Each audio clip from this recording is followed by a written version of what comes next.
Hi అండి, నమస్తే. ఈరోజు మన కిచెన్లో అంటే ఎగ్ కర్రీ అండి ఎలా చేయాలో చూపిస్తాను. ఈ సింపుల్గా రుచికరమైన ఎగ్ కర్రీ ఎలా తయారు చేయాలో చూపిస్తా. ఈ రెసిపీ చపాతీ, పూరి, రోటీ, అన్నం అన్నింటికి చాలా అంటే చాలా బాగుంటుంది. మరి ఆలస్యం చేయకుండా మనం వీడియోలోకి వెళ్ళిపోదాము. ఇక్కడైతే నేను ఒక బౌల్ తీసుకొని అలాగే శుభ్రం పెట్టుకున్న ఎగ్స్ని అయితే వేసుకుంటున్నానండి. ఎగ్స్లో కొద్దిగా సాల్ట్ వేసుకోవాలండి, తగినన్ని వాటర్ వేసుకోవాలి. వాటర్ వేసుకొని 10 to 15 నిమిషాలు అయితే మనం ఎగ్స్ అనేది బాయిల్ చేసుకోవాలి. బాయిల్ చేసిన తర్వాత మనం పెంకులన్నీ తీసేసి ఇలా ఎగ్స్కి ఘాట్లు అయితే పెట్టుకోవాలండి. మరి లోపలి వరకు పెట్టకుండా లైట్గా పైన అలా ఘాట్లు అయితే పెట్టుకోవాలండి అన్ని ఎగ్స్కి కూడా.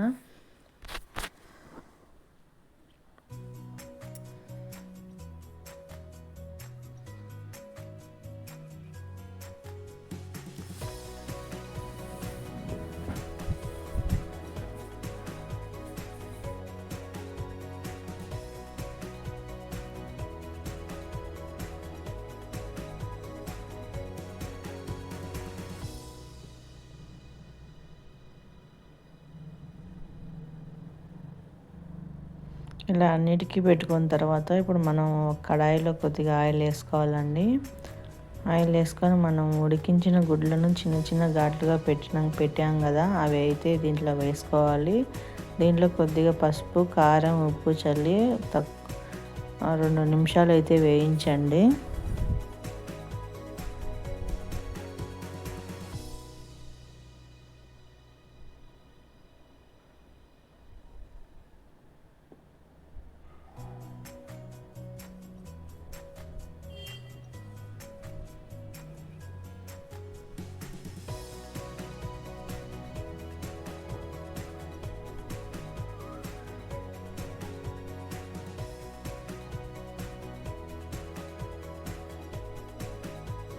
ఇప్పుడు 2 నిమిషాలు వేయించుకున్నాం కదండి. ఇప్పుడు అన్నీ తీసి ఒక ప్లేట్లో పెట్టేసుకుందాం.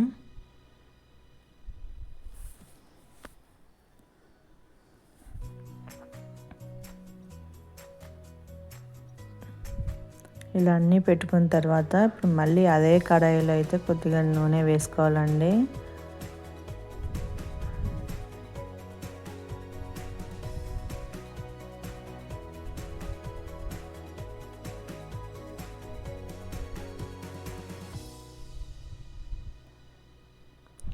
కొద్దిగా నూనె వేడెక్కిన తర్వాత అలాగే ఇక్కడ పోపు దినుసులు అయితే వేసుకోవాలి. జీలకర్ర, ఆవాలు, మినపప్పు, శనగపప్పు, కరివేపాకు అయితే వేసుకోవాలి. అలాగే 2 పెద్ద సైజు ఉల్లిగడ్డలు అయితే చిన్నగా ఇట్లా కట్ చేసుకొని అవి వేసుకోవాలండి. అలాగే 4 స్లైసెస్గా కట్ చేసి పెట్టుకునే మిర్చి కూడా వేసుకోవాలి. మిర్చి, ఆనియన్స్ గోల్డెన్ రంగులోకి వచ్చేంత వరకు మనం వేయించుకోవాలండి, లైట్ గోల్డెన్ షేడ్ వచ్చేంత వరకు.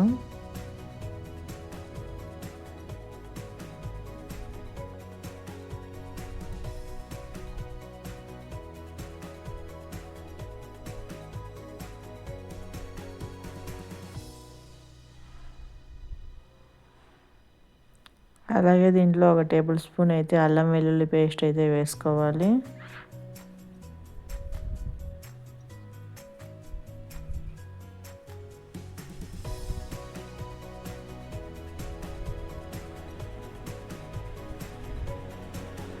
అల్లం వెల్లుల్లి పేస్ట్ పచ్చి వాసన పోయేంత వరకు వేయించండి.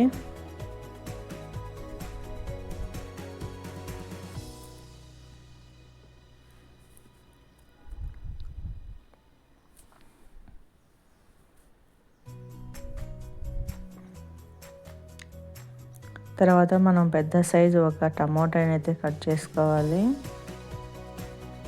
కట్ చేసుకొని 1 కప్పు టమోటా ముక్కలు అయితే వేసుకోవాలండి.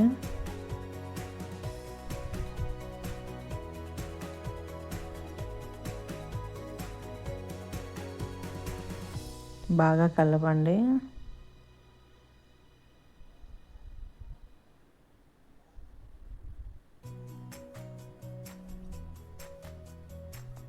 కొద్దిసేపు మగ్గిన తర్వాత దీంట్లోకి పసుపు, ఉప్పు, కారం, ధనియాల పొడి అయితే వేసేయండి.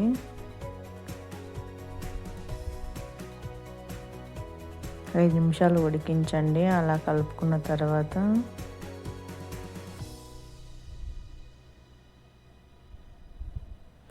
కలిపిన తర్వాత ఇప్పుడు ఒక మూత అయితే పెట్టేసుకుందాం మగ్గే వరకు.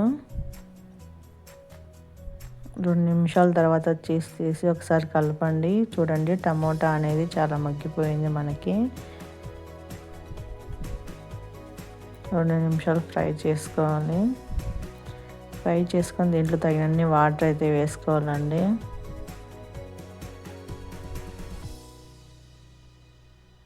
వాటర్ వేసుకొని ఒకసారి కలుపుకోండి.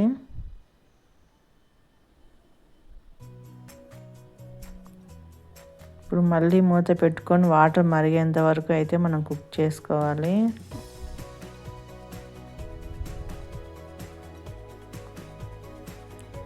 ఇప్పుడు ముందుగా వేయించిన గుడ్లను వేసి మూత పెట్టి 5 నిమిషాలు ఉడికించండి.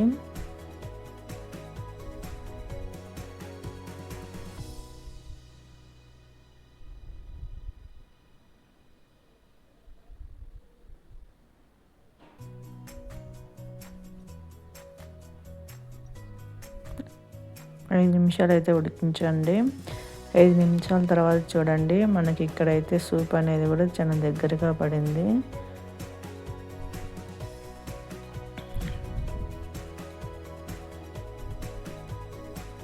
అలా కూర అనేది దగ్గరికి వచ్చేంత వరకు మనం అయితే ఉడికించుకోవాలి.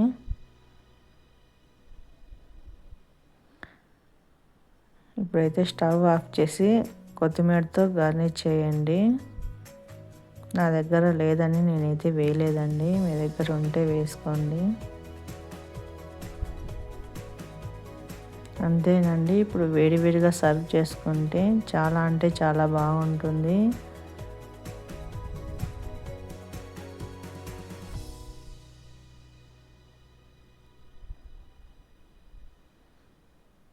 రుచికరమైన ఎగ్ కర్రీ సిద్ధమండి. ఈ ఎగ్ కర్రీ వేడి అన్నం, చపాతీ, రోటీ, పూరి లేదా పరాటాతో సర్వ్ చేస్తే చాలా రుచిగా ఉంటుంది. నా వీడియో కనుక మీకు నచ్చినట్టయితే లైక్ చేయండి, షేర్ చేయండి, మీకు ఎలా వచ్చిందో కామెంట్లో చెప్పండి. ఇలాంటి రుచికరమైన వంటల కోసం మా ఛానల్ సబ్స్క్రైబ్ చేసి బెల్ ఐకాన్ నొక్కండి. అందరు చూస్తున్నారు కానీ లైక్ అయితే చేయట్లేదండి. లైక్ చేయడం మర్చిపోద్దండి. సబ్స్క్రైబ్ చేసుకోండి. Thank you.